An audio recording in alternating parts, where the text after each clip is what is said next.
সম্পর্কটা কত দিনের সেটা না মূল বিষয় নয়, সম্পর্কটা কত ভালো এটাই দেখতে হয়। তুমি যখন একটা সম্পর্কের মধ্যে রয়েছো, কিছু বিষয় অবশ্যই লক্ষ্য করো। তুমি যে মানুষটিকে নিয়ে আছো বা তুমি যে মানুষটিকে নিয়ে থাকতে চাইছো, সেই মানুষটি কতটা তোমার মনের যত্ন নেয়। তোমার মন খারাপ হলে সে কি করে? তুমি কি তার কাছে মানসিক শান্তি পাও? তোমার মনের মধ্যে কি আনন্দ কাজ করে? তুমি যখন তার সঙ্গে কথা বলো, সময় কাটাও, তখন তোমার অনুভূতির মাত্রা কেমন? এই প্রতিটি জিনিস না অবশ্যই আমাদের লক্ষ্য করা উচিত। কারণ একটা সম্পর্ক দীর্ঘদিনের হলেই সম্পর্কের মধ্যে যে ভালো থাকে দুজনেই তা কিন্তু নয়। অনেক সম্পর্ক রয়েছে অনেক পুরানো, কিন্তু সম্পর্কের মধ্যে খুশিটা নেই, আনন্দটা নেই, শান্তি নেই। আমি তোমাদেরকে বারবার বলি, আমরা কিন্তু সম্পর্কে আসি ভালো থাকতে, কিন্তু তুমি একটা সম্পর্কে থাকাকালীন বারবার তোমাকে কান্না করতে হচ্ছে বা টেনশন করতে হচ্ছে মানুষটিকে নিয়ে। তোমাকে এটা ভাবতে হচ্ছে ওই মানুষটির কাছে আমার গুরুত্ব আছে তো। তুমি কষ্ট পাচ্ছ, কিন্তু পাশের মানুষটির কিছু তাতে যায় আসছে না। তোমার কষ্টের ভাগ সে কিন্তু নিচ্ছে না, বা তোমার মন খারাপের সময় তোমার সঙ্গী হচ্ছে না। তবে সে সম্পর্কের প্রথম প্রথম তোমাকে খুব কেয়ার করতো, কিন্তু এখন তার কাছে আস্তে আস্তে তুমি মূল্যহীন হয়ে পড়ছো। বা তুমি বুঝতে পারছো আমি যে সম্পর্কের মধ্যে রয়েছি মানুষটি টোটালি রং, আমি যেটা চাই সেটা ওর মধ্যে খুঁজে পাই না। যদি তোমার ভালোবাসার মানুষটির সঙ্গে প্রথম থেকে মতের অমিল হতে থাকে, বা ধরো প্রথমে মতের মিল ছিল কিন্তু এই মুহূর্তে বারবার মতের অমিল হচ্ছে, এবং তুমি বুঝতে পারছো যে আমি এই সম্পর্কের মধ্যে ভালো থাকবো না, তাহলে ওই মানুষটির সঙ্গে সারা জীবন একসঙ্গে কাটানোর আগে অনেকটা ভেবে নাও। কারণ আজকে যেই মানুষটির সঙ্গে আমার মতের মিল হচ্ছে না, বা আমাকে যেই মানুষটির গুরুত্ব দিচ্ছে না আজকে, ওই মানুষটি কিন্তু কখনোই আর আমাকে গুরুত্ব দেবে না। তোমাদের মধ্যে বহু বহু মানুষ এই ভুলটা করো। তোমাকে সে বলে দিয়েছে আমি তোমাকে ভালোবাসি না, তোমাকে সে বুঝিয়ে দিচ্ছে তুমি আমার জীবন থেকে সরে যাও, আমার কাছে তোমার কোনো ভ্যালু নেই, তারপরেও কিন্তু তোমরা সম্পর্কটা ঠিক করার জন্য মরিয়া হয়ে ওঠো। বিশ্বাস করো, আজকে যদিও বা তুমি ওই সম্পর্কটা ঠিক করতেও পারো, একটা দিন না এই সম্পর্কের প্রবলেম আসবেই আসবে। দেখো, ছোটোখাটো প্রবলেম সম্পর্কের মধ্যে হয়, কিন্তু দীর্ঘদিন যদি তোমাকে একটা মানুষ অবহেলা করতে থাকে এবং সে বারবার প্রতিটা কাজে প্রতিটা কথায় বোঝাতে থাকে তুমি আমার কাছে ততটা গুরুত্বপূর্ণ ব্যক্তি নও, তাহলে একটু হলেও তোমাকে থামতে হবে এবং চেক করতে হবে যে আদৌ এই সম্পর্কের মধ্যে আমার থাকা উচিত কিনা।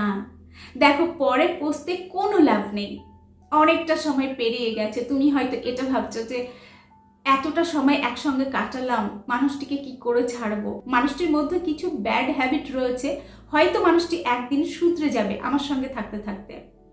কিছু মানুষ রয়েছে না, জিন্দেগিতে শুধরায় না এরা, কখনো তুমি তাকে কিন্তু পাল্টাতে পারবে না, বরঞ্চ তোমাকেই বারবার ভুল প্রমাণ করে দেবে। আর এই ধরনের মানুষগুলির সঙ্গে তুমি যত বুদ্ধিমান মানুষই হও না কেন, তুমি পেরেই উঠবে না, তুমি হেরে যেতে বাধ্য হবে, হয়তো আজ কিংবা কাল একটা দিন তোমাকে সারেন্ডার করতেই হবে, তাছাড়া তোমার হাতে আর কোনো উপায়ই থাকবে না। গতকাল একটা ভিডিও দেখছিলাম, মানুষটি আমার খুব পছন্দের একজন মানুষ, তো ওই মানুষটির লাইফে একটা ঝড় এসেছে, তো ওই জন্যই ভিডিওটা একদম পুরোটাই দেখলাম, বোঝার চেষ্টা করলাম।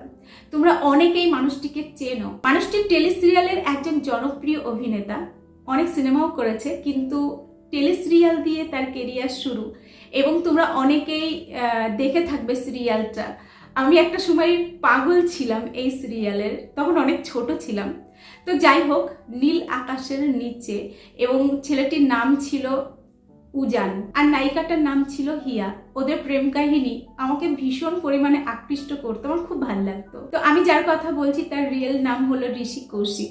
তো কৌশিকদার একটা ভিডিও কালকে দেখছিলাম, ছেলেটি বিয়ে করেছে অনেক দিন আগে, তো সুন্দর একটি মেয়ের সঙ্গে বিয়ে করেছে, 12 বছর হয়ে গেল দাম্পত্য জীবন দেখে মনে হতো খুব সুখের, কিন্তু সত্যিকারের সুখ মানুষটির মনে ছিল না, কারণ যার সঙ্গে বিয়ে করেছে সে মানসিক অত্যাচার করত। তো এই ঘটনা অনেক দিন সে সহ্য করে এসেছে, এবং এটাই ভেবেছে হয়তো বোঝাই ঠিক হয়ে যাবে, হয়তো আমি ওকে মানিয়ে নিতে পারবো। কিন্তু ওই যে বললাম, কিছু মানুষ থাকে যাদেরকে তুমি কোনো দিন মানিয়ে নিতে পারবে না, কারণ তারা মানানোর জন্য নিজেই প্রস্তুত নয়।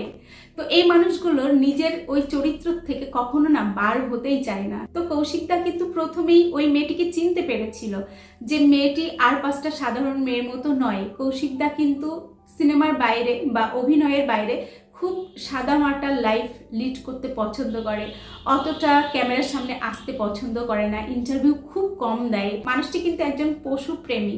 তো যাই হোক, মানুষটি যার সঙ্গে বাস করছে, দেখো আমরা যার সঙ্গে থাকি তাকে কিন্তু সব থেকে ভালো চিনি। তো ওনার ওয়াইফের সঙ্গে প্রথম থেকেই মতের না ততটা মিল ছিল না, এবং উনি যেটা বললেন যে বিয়ের আগেই আমি বুঝতে পেরেছিলাম ওর জীবনের সঙ্গে, মানে ওর লাইফ স্টাইলের সঙ্গে আমার লাইফ স্টাইল ততটা খাপ খাবে না, কারণ আমি অতটা উগ্রতা পছন্দ করি না, কিন্তু ওর মধ্যে ওই উগ্রতা ছিল।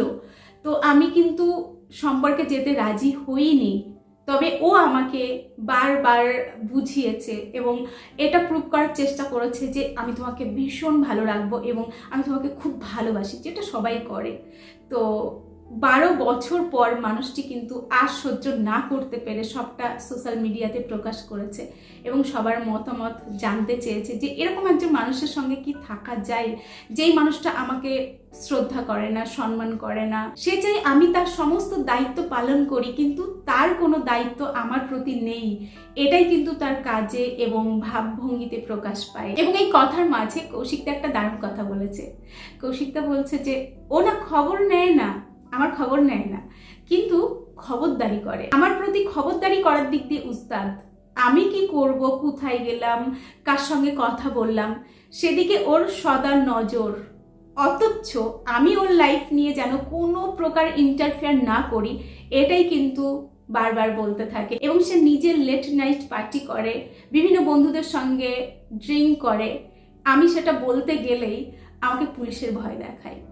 এখানে একটা কথা বলবো, আমরা না মেয়েদের কথা খুব সহজে বিশ্বাস করি, একটা ছেলের কথা না অতটা সহজে বিশ্বাস করি না। এবং আমি আইনকে সম্মান করেই বলছি, একটা মেয়ের কথা আইন যত তাড়াতাড়ি শোনে, একটা ছেলের কথা কিন্তু শুনতে চায় না। তবে এটা সত্যি, বহু মেয়ে অত্যাচারিত হয় অনেক ছেলের কাছে। সেমটা বর্তমান দিনে কিন্তু ঘটছে। বহু ছেলে রয়েছে তার পার্টনারের কাছে কিন্তু অত্যাচারিত হচ্ছে, কিন্তু অনেকেই লজ্জায় মুখ ফুটে কিন্তু বাইরে সেটা প্রকাশ করে না। ওই চাপতে চাপতে অনেকটা সময় কেটে যাওয়ার পর অনেকে হয়তো সাহস করে সবটা খুলে বলে। তো যাই হোক, আমি এই ভিডিওর মাধ্যমে এটাই তোমাদেরকে বলতে চাই, তুমি যদি তোমার ভালোবাসার মানুষটির মধ্যে এমন কোনো আচরণ দেখো যেটা তোমাকে বারবার অস্বস্তিতে ফেলছে এবং তোমাকে খুব কষ্ট দিচ্ছে, তাহলে অনেকটা তোমাকে কিন্তু ভাবতে হবে। আমি গতকাল একটি মেয়ের সঙ্গেও কথা বলছিলাম, বাংলাদেশের একটি মেয়ে। ও বলছে আমাদের স্বামী স্ত্রীর মধ্যে কোনো একটু কিছু হলেই আমার বর সবসময় আমার শ্বশুর শাশুড়ির কাছে নালিশ দেয় এবং এটা দীর্ঘদিন চলছে। আমি কিছু বললেই আমাকে বাজে ভাষায় কথা বলে, আমাকে মানসিক অত্যাচার করে। আমি অনেকবার মানিয়ে নেওয়ার চেষ্টা করেছি, কিন্তু সে আমাকে একটা কথাই বলে, তুই আমাকে ছেড়ে চলে যা।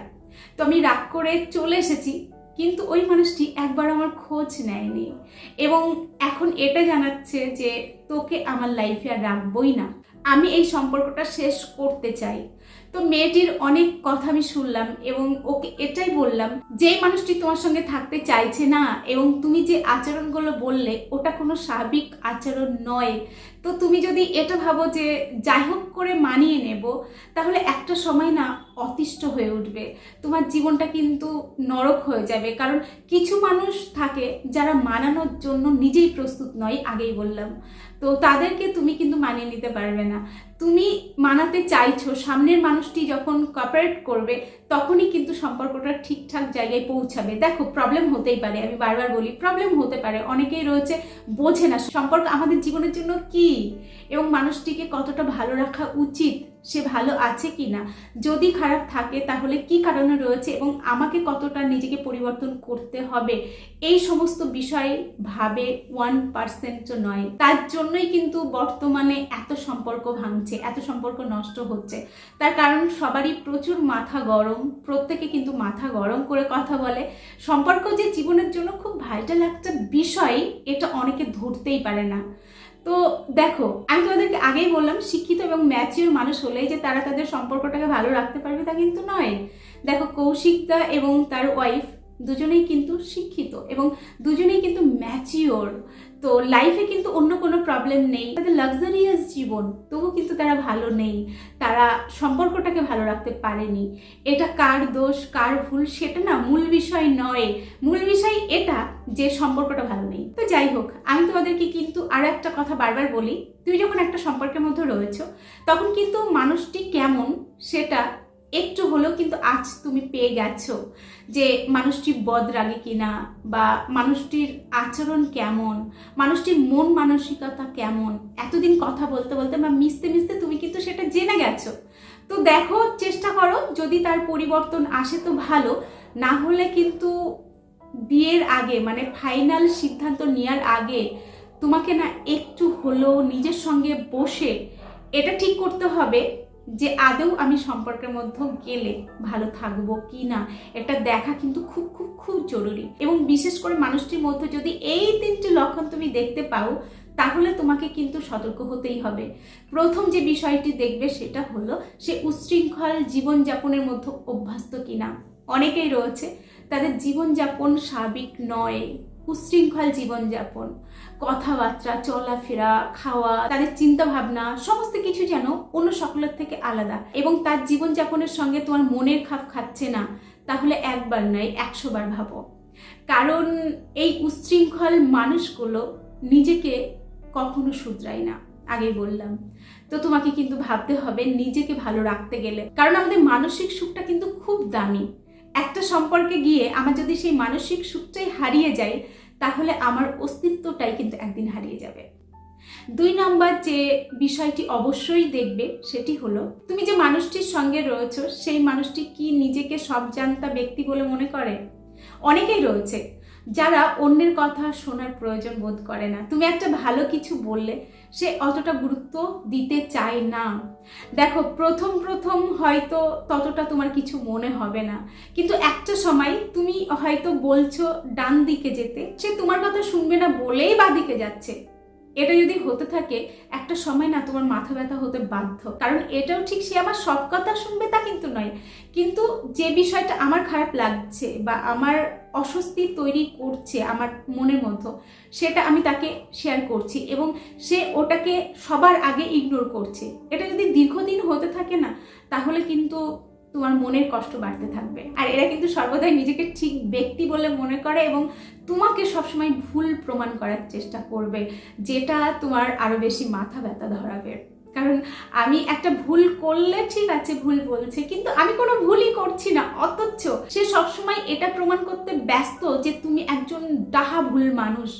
এটা হজম করা খুব কঠিন। 3 নম্বর খুব মারাত্মক যে বিষয়টি অনেকের মধ্যেই থাকে সেটি হলো প্রচণ্ড বদরাগী এবং চরিত্রের ঠিক নেই।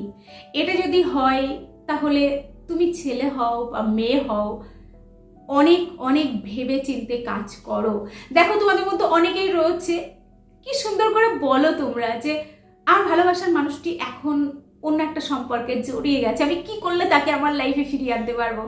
আরে ভাই, ওর চরিত্রের ঠিক নেই, এটা অন্তত বোঝো। তুমি তার সঙ্গে ভালো থাকতে পারবে না, এটা নিজেকে বোঝাও। এবং এটাও বোঝা উচিত যে কোনো না কোনো বিষয়ে আমার সঙ্গে তার মতের মিল হচ্ছিল না, ঠিক আছে, আমার সঙ্গে তার অ্যাডজাস্ট হচ্ছিল না বলেই অন্য কাউকে তার জীবনে প্রয়োজন পড়েছে, তাই না?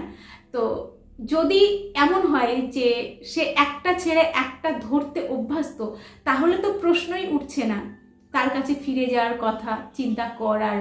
অনেক মানুষ তোমাদের মধ্যে রয়েছে যারা কিন্তু জানে যে ও আজ একটা কাল একটা পরশু একটা করে বেড়াচ্ছে, কিন্তু সবার মধ্য থেকে বা সবার কাছ থেকে কি করে আমি ছিনিয়ে এনে ওকে আমার করে নিতে পারবো, এই প্ল্যানিং অনেকেই করে, যেটা খুব খতরনাক, কারণ তোমার লাইফটা তুমি নিজেই শেষ করে দেবে। এই মানুষগুলি কখনো একজনের হয়ে সুখে শান্তিতে জীবনযাপন করতে পারবে না। আর যারা প্রচন্ড বদরাগী, তারা রাগের মোমেন্টে এমন কিছু কাজ করে, এমন কিছু কথা বলে, তোমার প্রতি হয়তো প্রচুর রাগ তৈরি হয়েছে। এমন অনেকেই রয়েছে, যতক্ষণ না তোমার একটা বড় ক্ষতি করছে ততক্ষণ তার মন শান্ত হচ্ছে না। এমন মানুষ আমি দেখেছি, ভালোবাসার মানুষটিকে নিয়ে নির্দ্বিধায় এমন উল্টোপাল্টা কথা বলছে, তাকে এত বিশ্রীভাবে ডাউন করছে এবং নিজেকে সঠিক প্রমাণ করার চেষ্টা করছে, যেটা দেখে সত্যি অবাকই হই। কারণ যদি আমি কাউকে খুব বেশি ভালোবাসি না, তার প্রতি যদি আমার কোনো রাগ হয় বা সে যদি কোনো অন্যায়ও করে, তার সঙ্গে বিষয়টা আমি বুঝে নেব, কিন্তু তাকে ছোট করার জন্য আমি কখনোই একটা শব্দ বাজে বলবো না অন্য কারোর সঙ্গে। এটাই হচ্ছে সত্যিকারের ভালোবাসা। তো পরিশেষে এটাই বলার, যদি এরকম কোনো লক্ষণ তুমি তোমার ভালোবাসার মানুষটির মধ্যে দেখো, তাহলে যতই তুমি তাকে পাগলের মতো ভালোবাসো না কেন, জীবনের ফাইনাল সিদ্ধান্ত নেওয়ার আগে আরো কিছুটা ভাবো। তো চলো, আজকের ভিডিও এখানে শেষ করছি। এতক্ষণ আমি তোমাদের সঙ্গে ছিলাম, তোমাদের বন্ধু রোজিনা ব্যানার্জি। আবার তোমাদের সঙ্গে দেখা হচ্ছে নেক্সট ভিডিওতে। ততক্ষণ সকলে ভালো থেকো, সুস্থ থেকো।